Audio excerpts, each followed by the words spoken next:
It was the superintendent of Makati who was emailing the teachers and principals in Embo na wag papasukin ang mga taga-Taguig. Okay? And Yusek Powa was there when Mayor Abby threatened that kung hindi magbabayad ang Taguig to rent, isasara na lang niya yung schools. Di ba? So from the very start, alam mo na kung sinong reasonable at hindi. So it goes back to yung sinabi po ni Asek Bringas, no? Asek, ang problema kasi sinabi mo, yung neutral, yung wag magpaipit, this is a question of tama't mali eh. Sino ba may jurisdiction? Taguig or Makati? Makati superintendent should have nothing to do with the 10 barangays. The principals, when they met with Dr. Ailes and with the NCR director, were given a choice. Lumipat sila sa District 1 ng Makati or to remain. They chose to remain. Almost all of them. Dahil mas gusto daw nila sa Taguig. So you were assuring the teachers kanina, gawin nyo lang yung tama, okay kayo. Eh, hindi yung ginawa kay kay Dr. Ailes eh. Ginawa niya yung tama, tinamaan nyo eh. Tinanggal nyo eh. Why? Because of the PR effort of Mayor Abby na saying may gulo doon. I have the videos now if you want to see it. They barricaded the schools. There are no people barricading the schools, which goes to the next point. Who is guarding the schools right now? Kaninong security guards? Sa DepEd ba?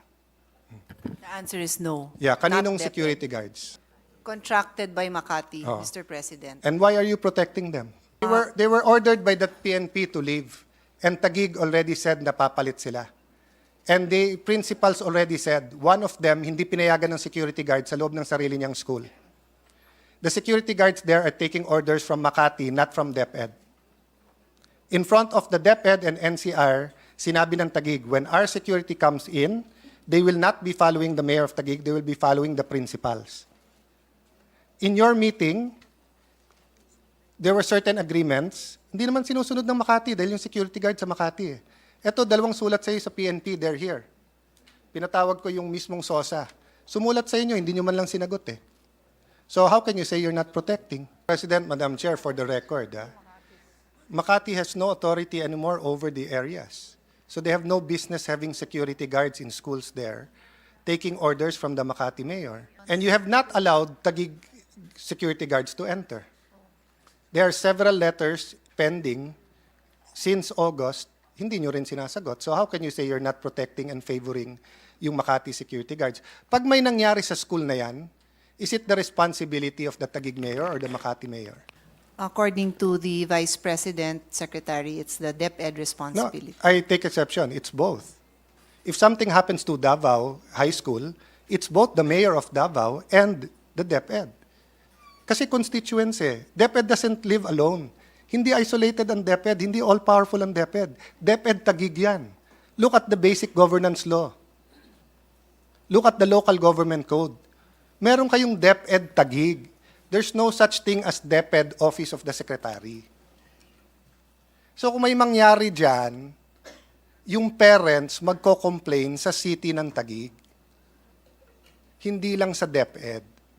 Kung may mangyari sa health center sa Comembo, Embo, Rembo, they will complain to DOH and Taguig. Hindi pwedeng sabihin ng DOH lang. Di ba?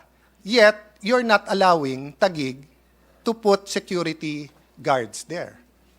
Di ba, Yusek Powa, with the permission of the Chair and Madam Chair, ang usapan, joint inventory. Nag-inventory ang Makati mag-isa with the help of their guards. Nawala ang Taguig, di ba? O, kinumplain sa inyo yon. Hindi nyo pa rin pinayagan yung guard. O, anong klaseng transition team yon? Isa lang kausap nyo sa transition. When Mayor Abby Binay said, isasara ko na lang to, bakit hindi nag-respond sila Yusek Powa at saka yung na, you cannot do that. So let me ask you, all of these schools, 14 schools, is it patrimonial property or public use? So para dun sa mga nakikinig, halimbawa Makati bumili ng lupa, nagtayo sila ng Jollibee doon, patrimonial yon.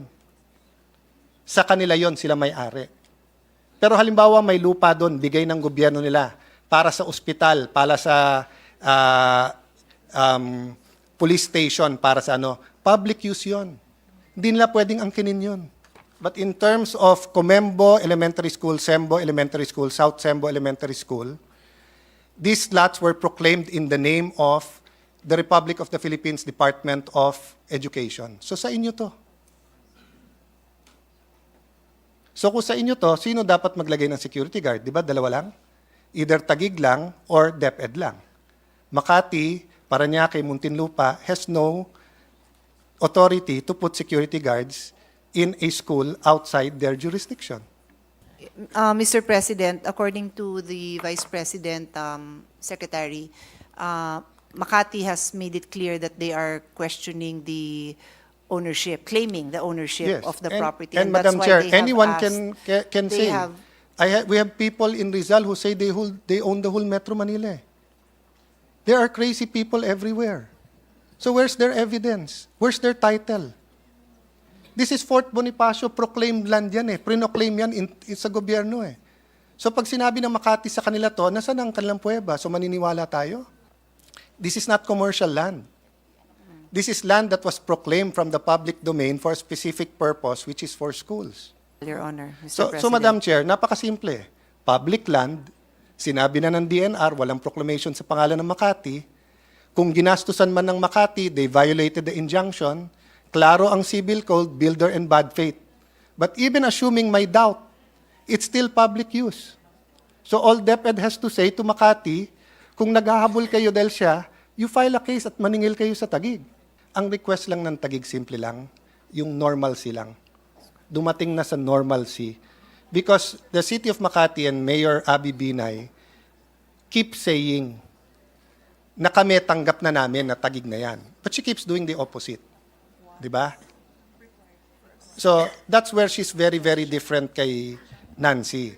Si Nancy, Senator Nancy, yes is yes, no is no. Kay Mayor Abby Binay, she will say yes, then no, yes, then no.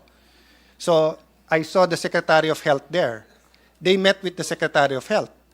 Si Mayor Binay mismo nagsabi, on this date, transition na, kunin nyo na yung health center. A few weeks later, nag-abroad, tapos ayaw nang ibigay yung health center.